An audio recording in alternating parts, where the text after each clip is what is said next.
Okay, we're recording. Yeah, but I think I'm recording. So if I leave, it's gonna Oh, stop. I press start. Okay. Yeah, so Yeah. it's Awesome.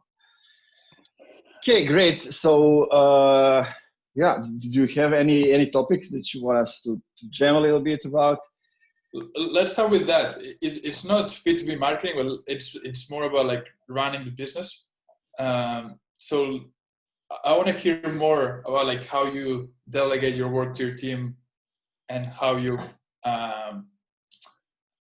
like I think the litmus test of is your business if your business can survive without you or not is if you can take a vacation for like a week and not Yeah. check Slack and everything goes equally good or even better. Yeah, I mean, we will see that, right? Right. We're not there yet. Like if I took a vacation for a week, we'd survive, we'd do well. If I took a vacation for a month, things would start to like break down, right? But I'd love to hear like what you're thinking, or what are the ways that are going to help you achieve that as well. Yeah, I mean, basically, right now we're at the same point as you are. I cannot take a month off, but it's good that I can take, because I'm doing certain things. Like I'm not hiring anybody to do certain things. Some things I'm doing myself, but I hired a guy who was my first team leader when I started to work in a Canadian-based agency back in 2017.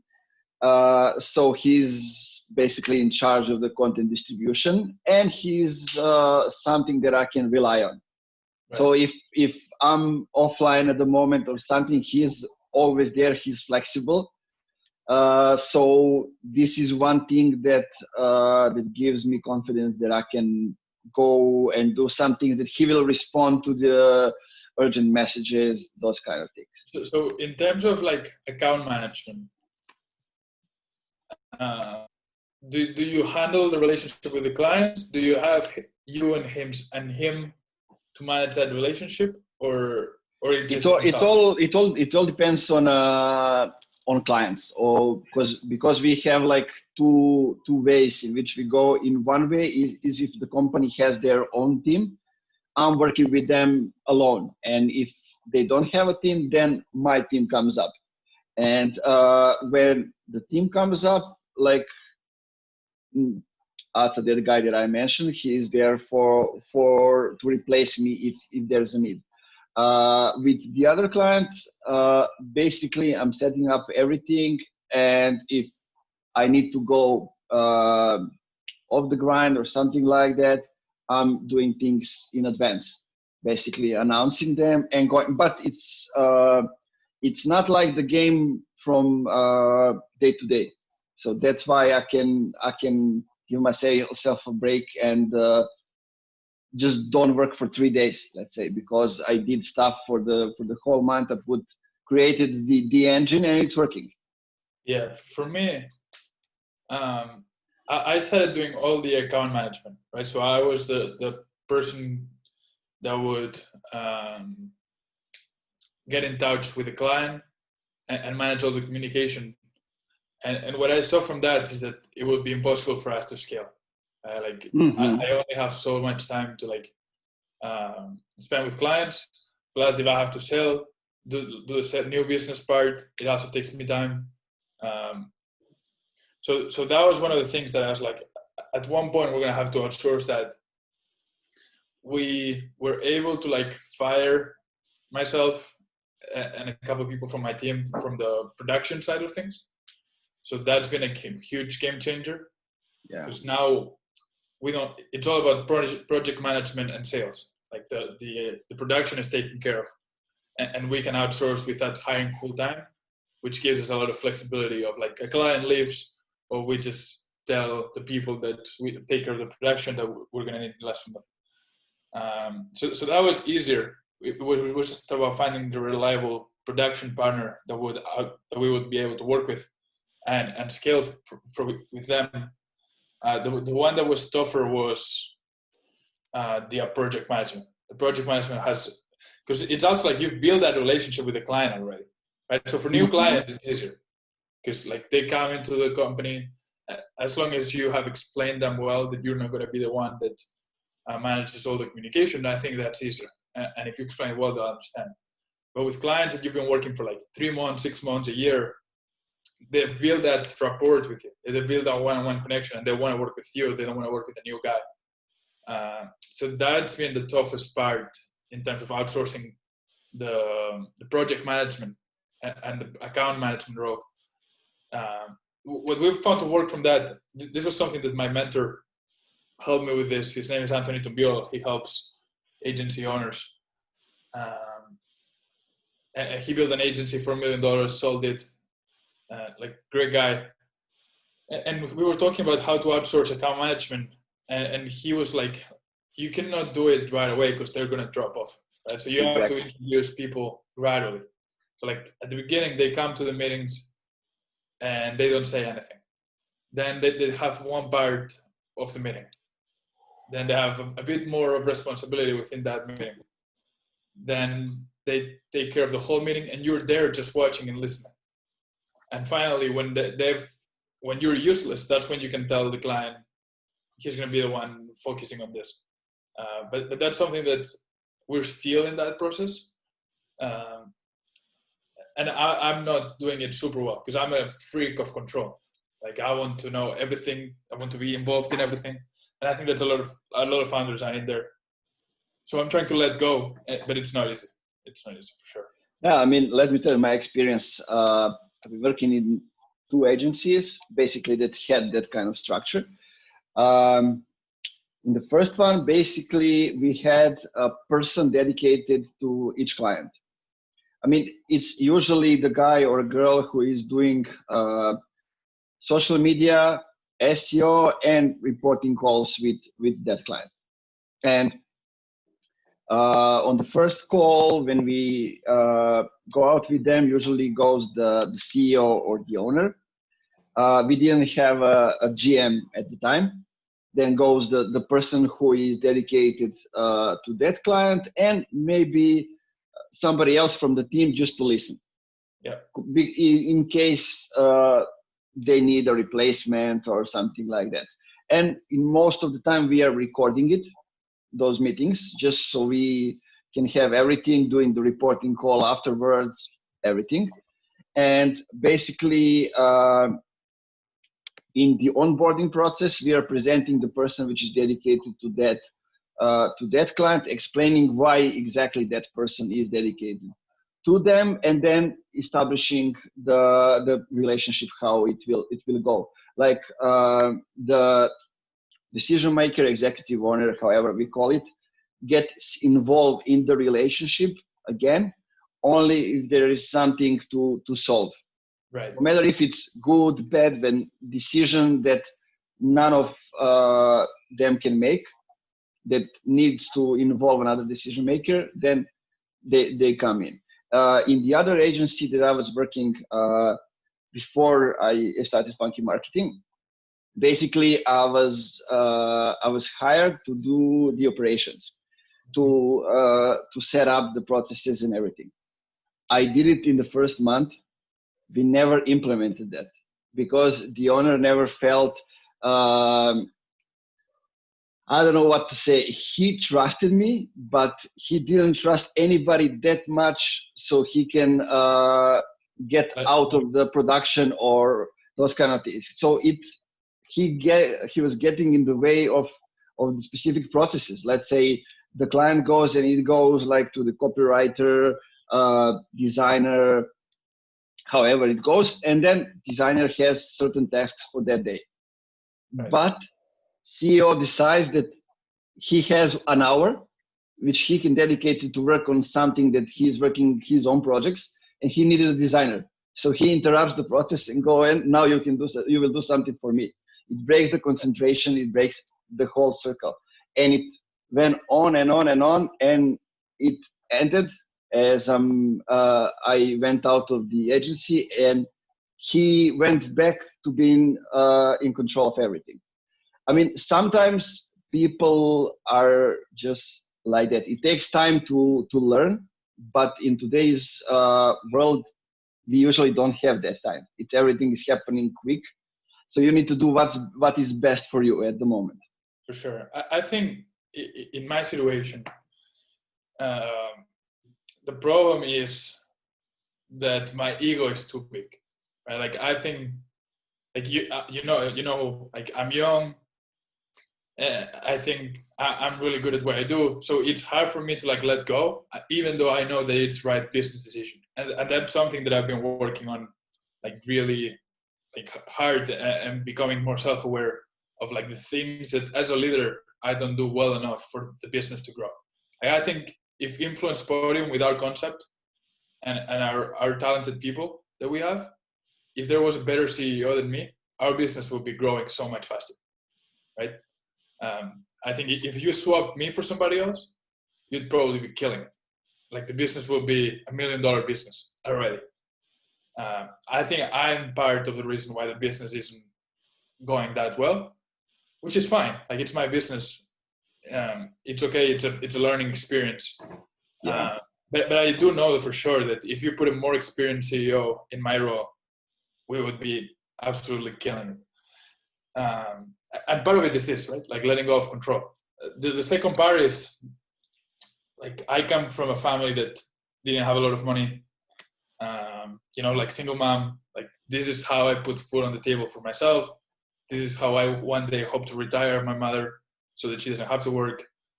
So like every dollar is super important to me. And like losing a client is like, fuck, like we lost so much money. While a better CEO, more experienced, will be thinking, if you let go of control and your team fucks up and loses a client, that's fine. It's a learning experience. Your business will be better in the long term because of it. Because now you're empowering your people to think critically and to go about it themselves, and you're creating a business that can scale.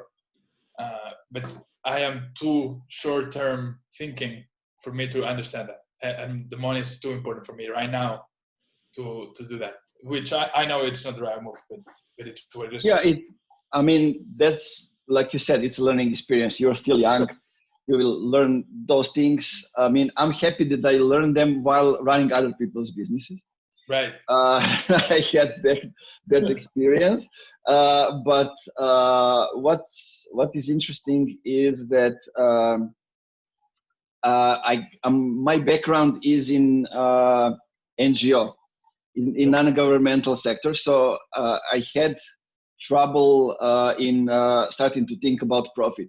I was always giving value first, non-profit, and then coming to profit. And I think that is one thing that gave me an advantage, in meaning that I'm thinking about value and I can be patient.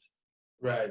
I started funky marketing. I didn't have any money left on the side, nothing. I started from zero, but I didn't want to get just any clients. Right.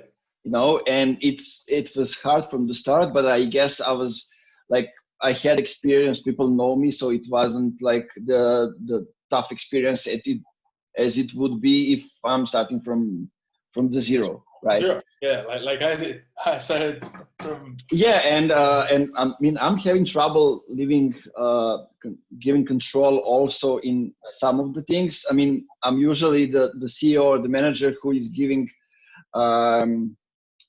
authority to the people to own certain numbers, projects, whatever it is. And what I gained by that is that they get a chance to surprise me positively. The only bad thing that can happen is that they don't do the work, and I would do it anyway. Right. And but it's not that kind of work that would make me lose a client. If we are getting somewhere close to that, I would already see it. It all depends. I develop personal relationships with all the clients, and they know me as a person. That's how I present them all the other team members, and they get to know them. I mean, I'm not somebody who will say, don't do that, don't do that. But if there's a mistake, I will tell them, just do it the other way or try a different approach because of those things. So they can understand. I mean, the biggest part of what we are doing right now is the copywriting. That's the biggest issue that I have because nobody knows how to do it in the right way. At least the people that I'm in contact with. Yeah, right now. Yeah, and I mean, if somebody is good at distribution, it doesn't mean that he's good at copywriting. And I can tell like 100 times, pay attention to every single little details because that's what differentiates us from the others. And it won't matter. But certain things, they are better than that. So I get them to another thing and I get somebody else for that. It's all in circles and you need to be patient to do it. I wanted to get people who know their job, people who are experienced, but there are no people around who wants to do it. So you gotta go with something else. Yeah, for me, my first hire was a guy that was younger than me, who had written on Quora a lot, who had DM'd me like 2 years before I started the business when I was writing on Quora. But he had no experience either.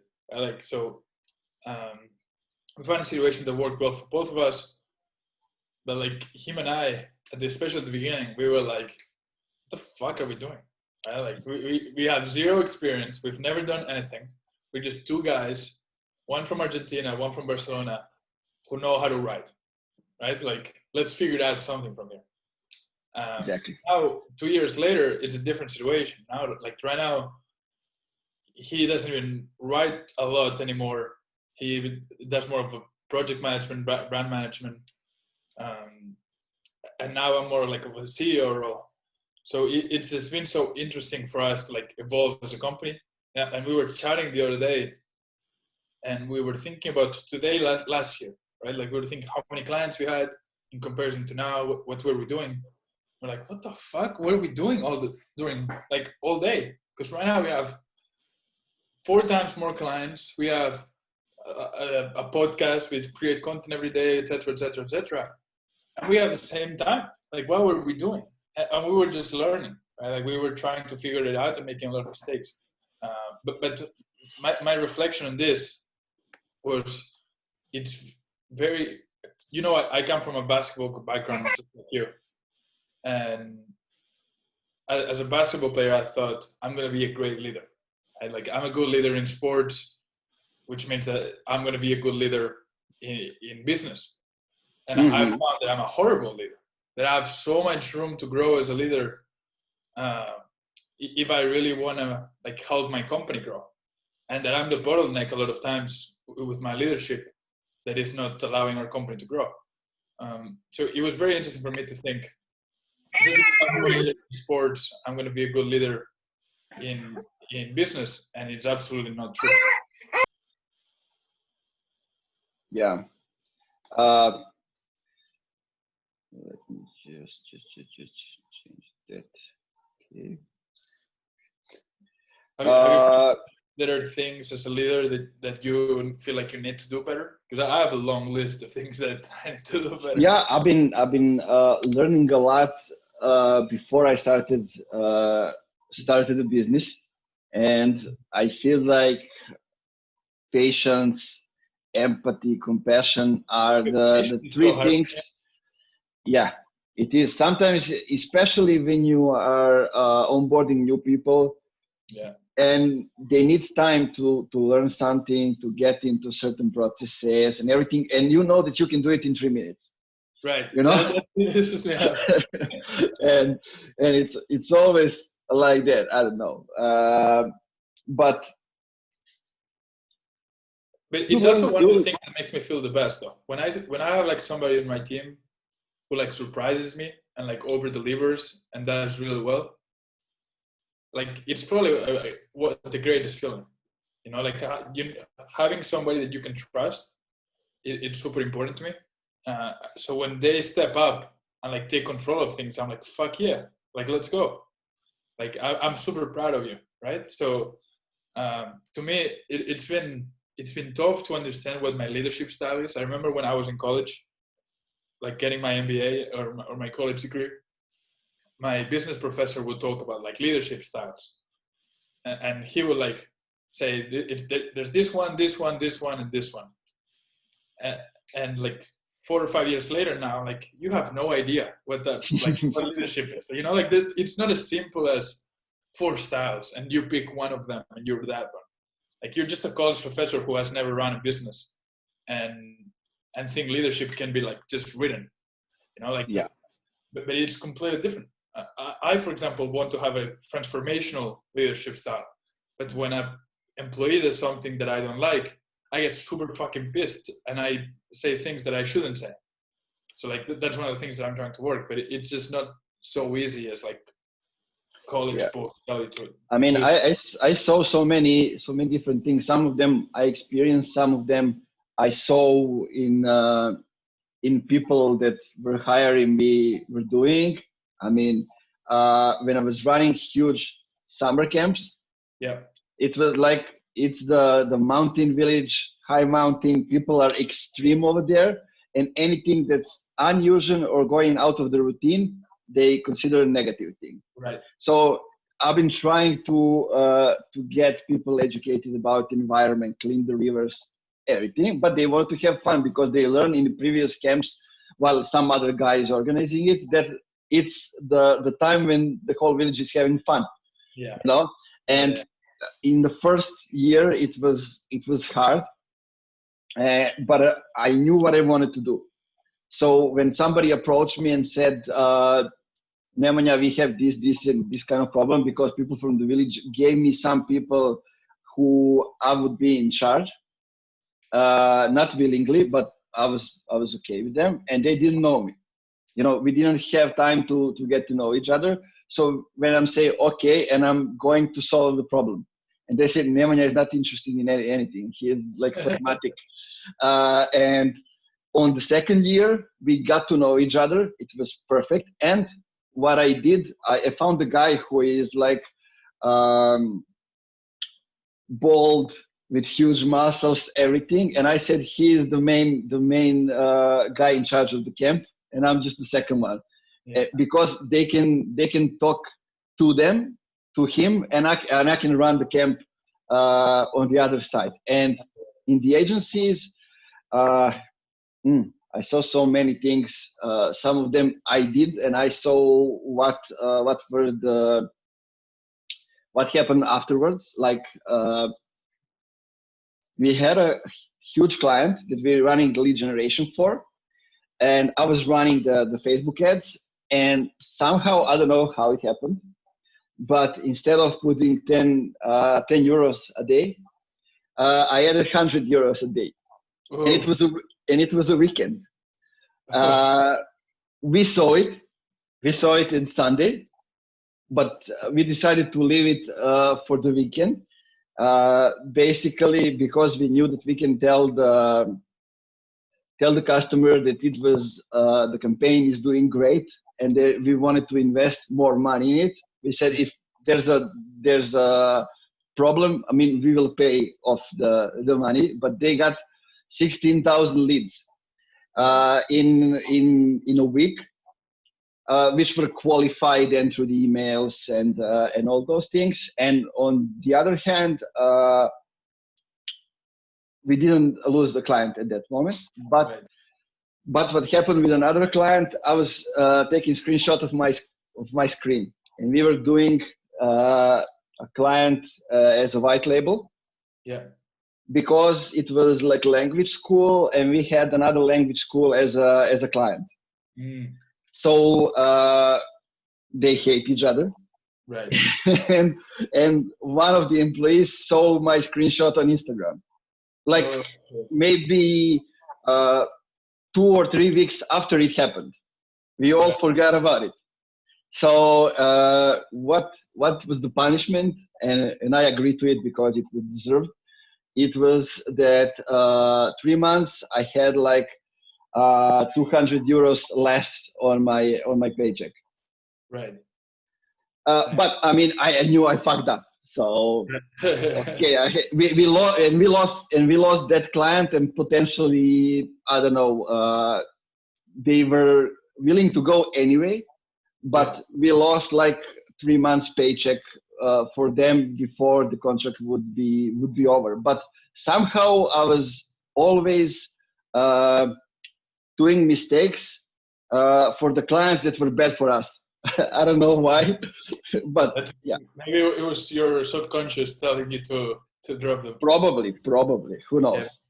Yeah. But this is really interesting to me because, like, as founders, as CEOs, like people running a business, but even employees who like really care about their jobs, like we have to understand that we're going to make mistakes, right? Like, and personally, when I make mistakes, I fucking like lose my shit.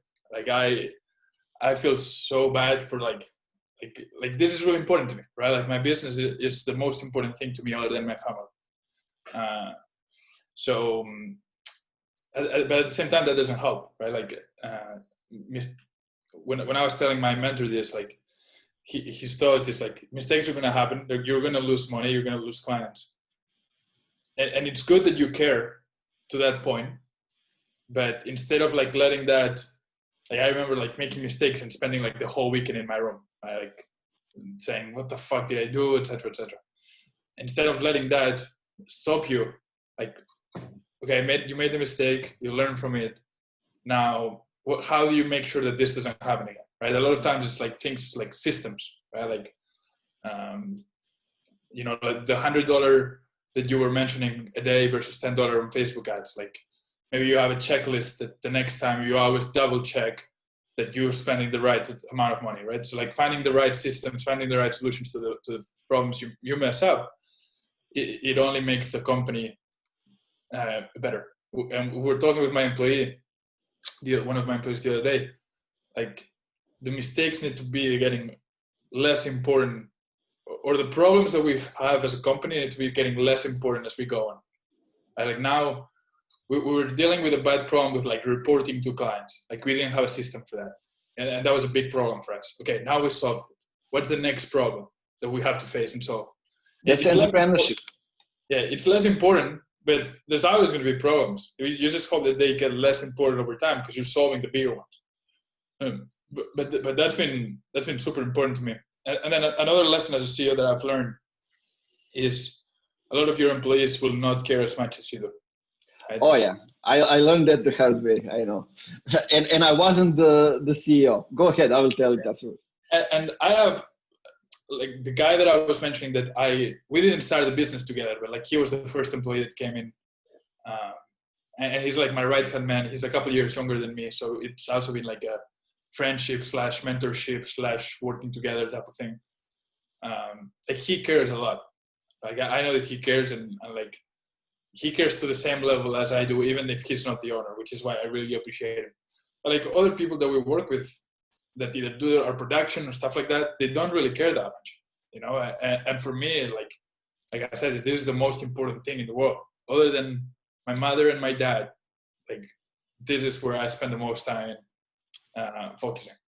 So it's hard for me to have people that don't care to that level, but it's normal, right? Like they get paid a salary. If the business does well, great. If the business does wrong, they still get paid.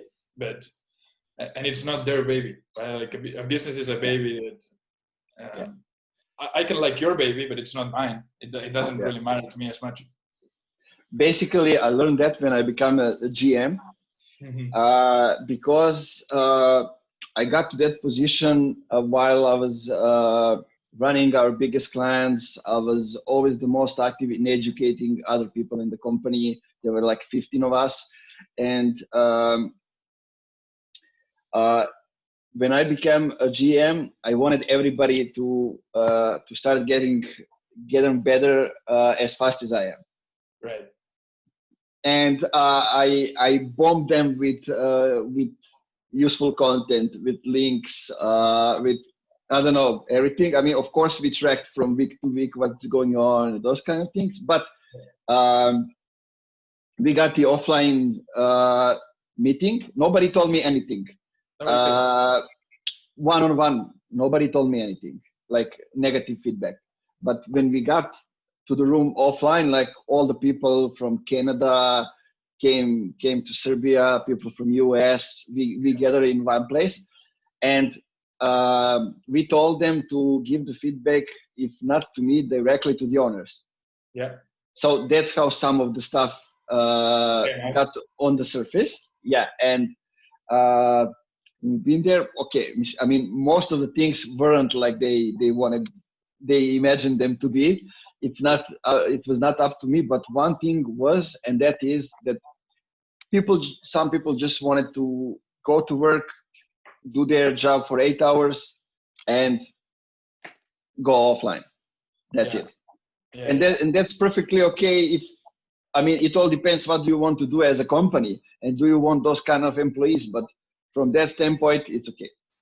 Yeah, I think, look, I was watching the Last Dance documentary from Michael Jordan, and I think like some of the lessons, you can see it there, right? Like, I'm not saying you and I are the Michael Jordan or the people watching, because if you're here at 6:30 p.m., like, you're probably watching B2B Weekly, like, you probably care about this stuff, right?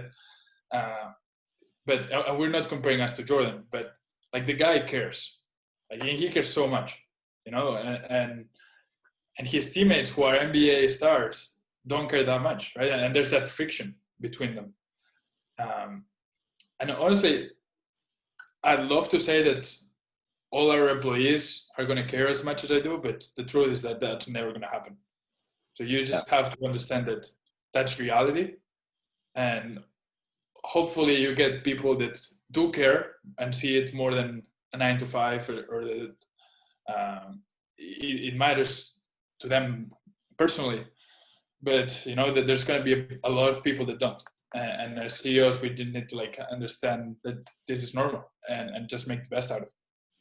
It also comes down to the values and the culture of the company. When somebody comes to your company, they need to know the storyline, the tagline of the company, how you fit in the story, and how they find their place in the story. If they don't know that, then come some distractions and similar things. For sure. I remember when I was playing college basketball in America, we had the values of our team on the taped on the door of the locker room, right? So every time we went into the locker room, we saw them. And our coach would sometimes stop mid-practice, at random times, test us if we knew the values. If we couldn't go over the values, all 4 of them, and explain what they meant, he'd kick you out of practice, right? So maybe you're running drills, your heart is beating 200 times a minute, and then he stops you right there and says, what are the 4 values, right? And you're not thinking about it. Yeah. You're getting kicked out, because that is something that you need to know at all times.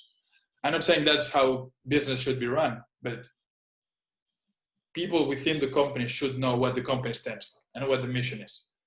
And not just the 4 words that are written on a piece of paper, but what do they actually mean? And what do they mean to you? Because that's different, right? Respect can mean something for the company, but for me, it might mean something different. Exactly. So it's important that you said that they know them and that they live them.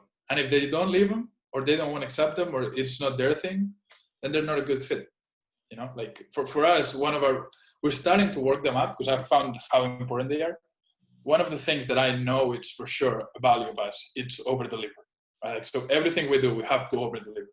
If we have a scope for a client and we say 1 article, 3 LinkedIn posts, we're going to send 1 article and 5 LinkedIn posts. But not only on that, right? On the communication with them, we're going to over-communicate.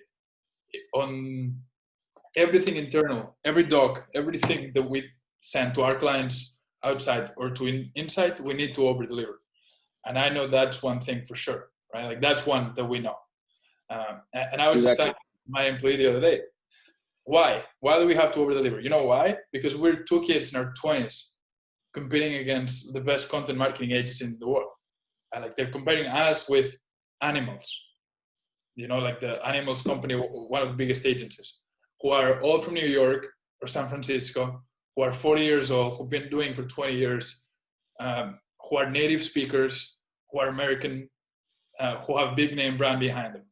We don't have that shit. Like, we don't have the privilege to like just say we come from those companies. So we have to do something special, right? Like the other day, sorry to ramble on this, but like this means a lot to me. Two of our latest clients that we assigned, they asked us, do you have a sample of your writing on, one was on healthcare, the other one was on education. We didn't have them. You know what I did? I fucking wrote an article, like if I was for another company, on healthcare and education, put it on a PDF and said, here's one of our samples, right? And wrote it at night for the next day. Because we don't have them samples. Animals and these big agencies probably do have samples like that. We don't. So we have to figure this shit out, you know? So that's one of our things to over-deliver. And each company has their own. But yeah, you nailed it there. I think you should cut that out and share it as a post, definitely. Yeah, I will.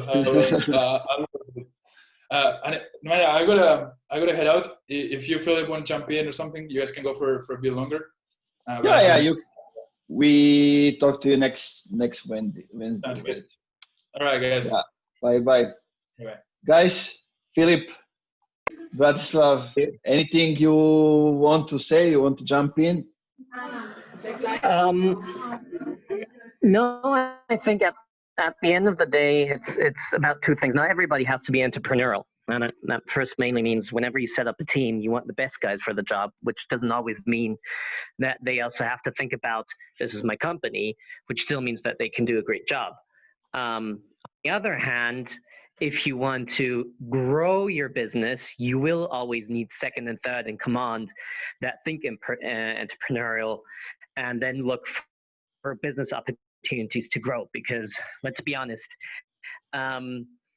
a business growth can't only depend upon a CEO or a founder, because they're also only one person, and a one-person army never won any battle, except you're called Rambo and I don't know what you're wheeling around. So really from that perspective, it's you need both. And sometimes I call them working bees, because you also need just people who are very, very thorough in what they do, but they still throw down the pen at 4 or 5 o'clock in the evening, which is totally fine, because then they have other cultural values, and they say, okay, currently for me it's family or something else, which is highly great, because it just shows that they also concentrate on something different, which doesn't make them less important for the business. And it's the same for our business that we run. Currently, I think 30 to 40% of my day to day is our two boys, and it's family life, and it's still, the business grows. We just structured our days a bit differently, which I don't know if you can say if it's wrong or if it's right. I think nobody can. I think the most important part is you just be happy with how things that you take care of develop. And I'm completely there with Martin said, that you just have to focus on what's your baby. And yeah, currently it is my two baby boys. Nice. And then after some point, it'll be again those two businesses. So yeah. Yeah, exactly. And also the thing that we don't mention regularly, but CEO is usually the leader, not necessarily the business developer. So sometimes the person who is actually developing business is the person behind him. And if you know how to separate those two and put them in the right roles, then you are lucky and you are good. Yeah, exactly. Yeah, Bratislav, he's probably on another call just listening to us. I know how it goes. Last time it was like that last time. Okay, this was totally random topic. Yeah, I knew it. totally random topic, but it was a good chat. Yeah, but Next time. it's still important because only if you've got that focus, only if you've got that focused and understood, you can actually focus on growing your business. Because otherwise, you're just jumping around from one thing to the other and don't really focus. Yeah, So, exactly. I mean, I had so many challenges when I started the business. It sounds like I didn't, but let's say I started the business with another guy, and it happens that I cannot trust it. And you know, when it comes to that moment, it was like, okay, let's just charge less to that client. And it's not about money. Usually it's about trust, about building that relationships, and especially when we are new and the clients are coming just because they know us personally. You know, yeah, and at exactly. that moment I decided, okay, if I cannot trust the guy that he can do certain things, that we can not even be partners, but we cannot work together at all. So I went alone in it, and now I'm slowly building it up. We are up to 3 people, and then it's slowly going up. I always want to have like a small team, people that I can trust, and be like the structure, not going into full agency structure, because I don't want to like grow. I want us to be a small, flexible team that's able to work fast and deliver value. Yeah, exactly. Yeah, good. Next time, my idea is to talk about social media ads and maybe trending on LinkedIn and those kind of things. Because I'm seeing that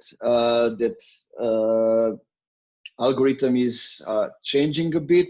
So if you are guys into It is that, already not only big, a massive step. yeah, I mean, I wanted to get into those things connected to LinkedIn, because like I currently have a post that's trending in 3 different hashtags, and it's kind of funny what can be trending. You know, like I have a client, British company, doing it in broadband telephony, and basically they posted like the guy who is the head of sales just posted a photo with people wearing like, how do they call masks, and just doing offline sales. And basically just that, we are responsible to, it's trending, because I feel there's so little content over there for certain hashtags that sometimes it's too easy, but it doesn't get you much anyway. So yeah, not looking forward. Sounds great. Okay, let's see you next Talk to you Wednesday, guys next week. and yeah, bye guys. Bye.